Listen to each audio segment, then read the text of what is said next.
Oh, wait a minute, Lo. I know they can pull this off. They can actually pull this Yeah, off. no, we Oh both. my God. I know, That's but such a I'm just funny saying they sentence. can pull it off. They actually can pull it off. Shay, get in your bag. Oh my! He took a step back. Way. Oh! He actually hit. Uh, Oh man. oh, Oh, he actually got it right there. Preparation. Oh oh, my He goodness. actually oh, flagged. all right. Yes. MG, Nick- yeah, Nick Wolves MGM. overrun. Throw the double, throw the double, throw the double. That's what happens. Sure. Shay doing Shay things. They need what's his name, J-Dub, to come along for the ride to close this fucking game out. J-Dub is 5 for 8. Yeah, they need J-Dub to come along for the ride, What? bro. It's only so many stops you can make. Space out, Jamal. Space out. Two Space man game. Make somebody else beat you, bro. No Baby, way. Here we go. Switch. Whoa. out. Jamal, do something. Bro, he might pull a 3 here. Don't pull it. He might actually foul. he might even settle for the 3. No, Yep. don't do it. Way. Oh my God. 3-pointer, nigga. Shay get double team, swinging J-Dub, over to do J-Dub. something. J-Dub attacks, Oh and my he gets God. front rim, misses another layup. Oh my goodness. Bruh. That is Got the crazy. switch. Yeah, they need to make sure that the big is on. I don't know why they don't make Russell Westbrook beat them, deadass. Oh my God. 3. Don't beat him. Thank you. It's that simple. Just make Russ beat you. Holy no way! I'm watching they just sitting there letting Jokic and Jamal Murray going 2-man game without helping off of Russ. AG should have just passed this. I swear Chet misses one of these free throws, bro. Yeah, Chet missed one. And they hit some crazy shot, bro. Splitter. Please, Chet, bro. Come on. Oh, he took too long. He took too long. Oh! He took too long. There we bro. go. Thiago. He took too long, bro. He took too long. I love Forever. that. Oh my God. I Yo, said man. I don't jinx this nigga. Yo, Matt. Bro, it's really about to be a rush. Oh no! He missed both. Westbrook, 5 seconds. They're down by 1. Gordon got it. Very good with a deep shot. Williams, 3-quarter court. Now got it. The Nuggets steal game 1. No, That's fuck. Low down is in the house. Obviously, shout out to both Shea and Jokic. Both of them were amazing. They were amazing in this game. They put up ridiculous numbers. Shea finished with 33, 10 rebounds, 8 assists, 2 steals, and I think he did exactly what he was supposed to do. Shout out to everybody with the power chats as well. Shout out to, again, all the people who are watching, over 7,000 people watching on all platforms, so I thank y'all. And yeah, Shea was amazing, did what he was supposed to do. Jokic was even better. He finishes with a 42-point, 22 rebounds, 6 assist game. Got to go in the archives to see how often that has occurred, but I mean, it is something that we probably have never seen before in quite some time. Everyone else was hit or miss. I think Russ had a really great game. Jamal Murray came alive a little bit for the ride in the 2-man action towards the stretch, and then Aaron Gordon had a massive bounce back second half. He finishes with 22 points and 14 rebounds. Had a massive offensive rebound down the stretch. Actually, a couple of massive offensive rebounds down the stretch, and they somehow find a way to post up 121 points on a historically great defense. Like I said before, this is like the definition of basketball where the inexperience really bleeds through.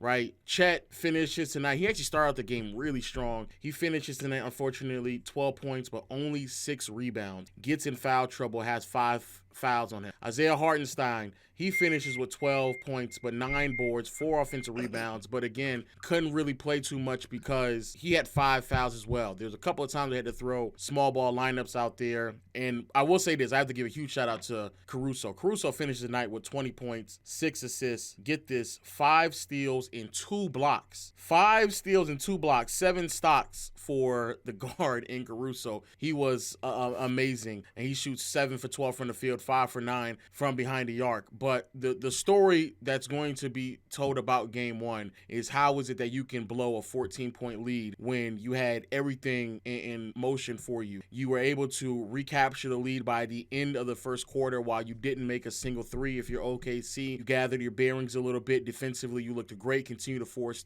turnover after turnover throughout the second and third quarter. You went up by 14 points, and then slowly but surely, Jokic, Jamal Murray, Aaron Gordon and the rest of the Denver Nuggets, they do what they've been doing for the past 2 to 3 years, slowly chipping away at a league, making sure they make every possession count, and you go from a 14-point game to a 10-point game to a 7-point game, and just like that, now you're only up by 2 or 3, and you're trying to play basketball in a way in which you're still being defensive instead of being aggressive. A couple of things that really captures that in and of itself, the foul game that they decide to play in the end of the game, in my opinion, and Denver said this while we were live as well, Jokic is off the floor. He gets pulled out of the game for defensive purposes. Denver does not have any more timeouts, and as soon as they throw the ball in bounds, you immediately foul.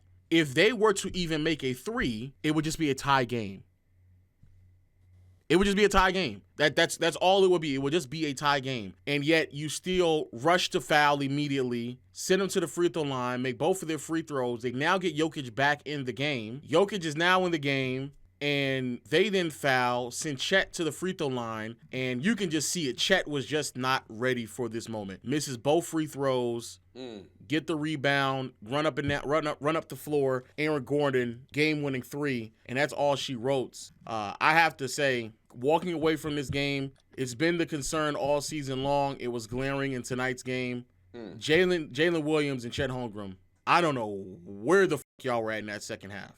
I'm actually grossly disappointed in both of them. And in a game in which, again, it's winnable. It's right there. All you have to do is show up, make a couple of shots. Both of them were basically non-existent in that second half. Jalen Williams out there in the third quarter, 1 for 6 in the third, 1 for 7 in the fourth. My God. 2 for 13 in the second half. 2 for 13 for J-Dub, Jesus. And then Chet in that second half, third quarter, 1 for 3, fourth quarter, 1 for 2. Didn't grab a single rebound in the fourth quarter at all.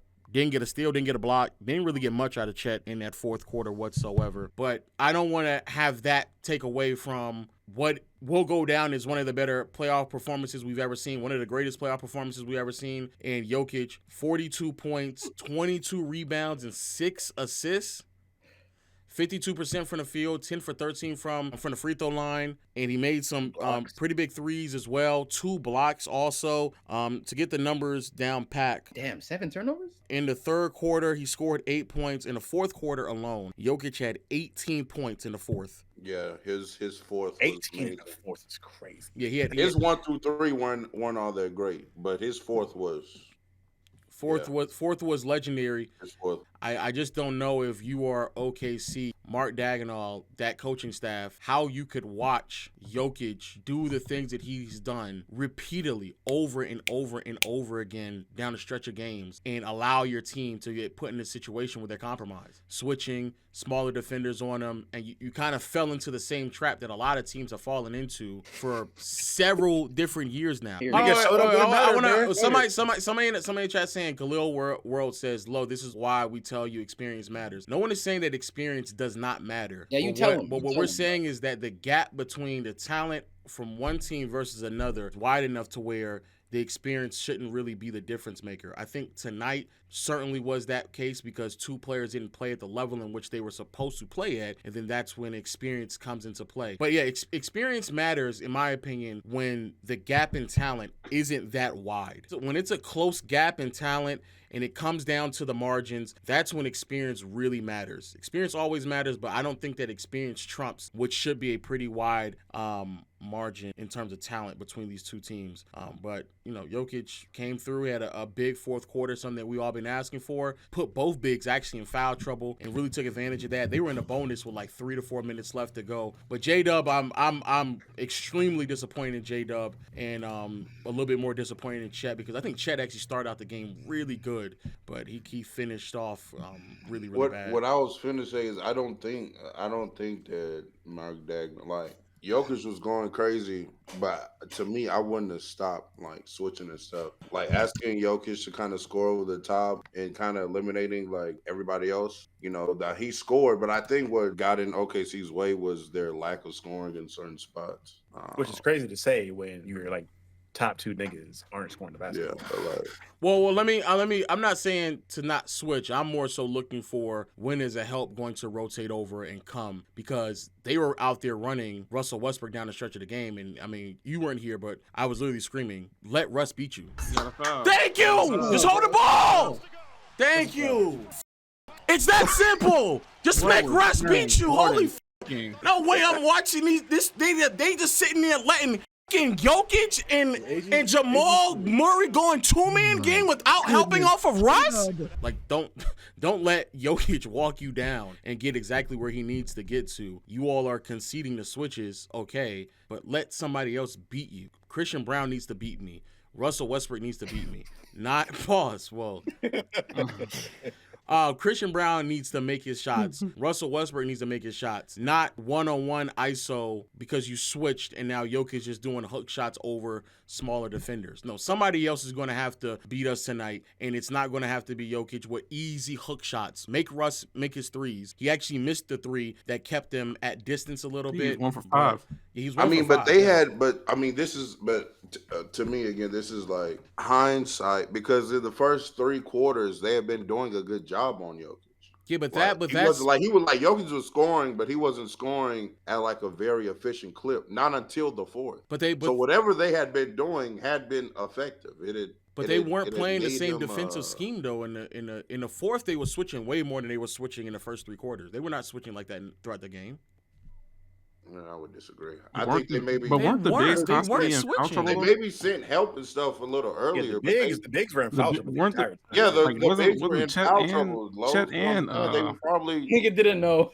probably get a lot of switching. But they weren't. But they weren't doing. Okay, they weren't doing that much switching in the beginning part of the game. They were not doing that much switching. They were switching every single possession down the stretch of this 4th quarter. They were not. Yeah, doing but I'm saying as the game went along, both of their bigs were in foul trouble. They still weren't switching like that throughout the game. And in the 4th quarter, they were switching every single possession. They were just switching every single time. Real talk, just because, how much of it do you put on Mark Dagnall? What am I saying? To your point with that Russ game, like I feel like we've seen the script on Russ and our teams that guard him. I don't know.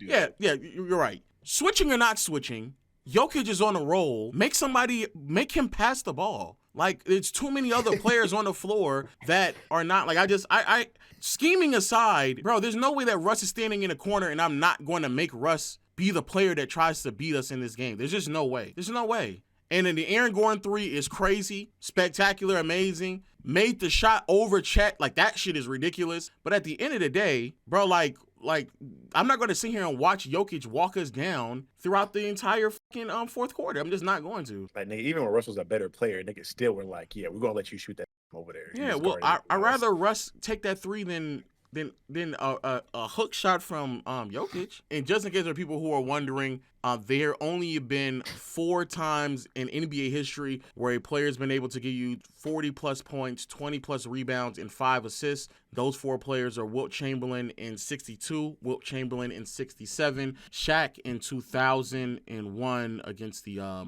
Sixers in the finals, and then Giannis in 2002 against the Boston Celtics. So Jokic joins that group. Giannis wins? Giannis in 2022.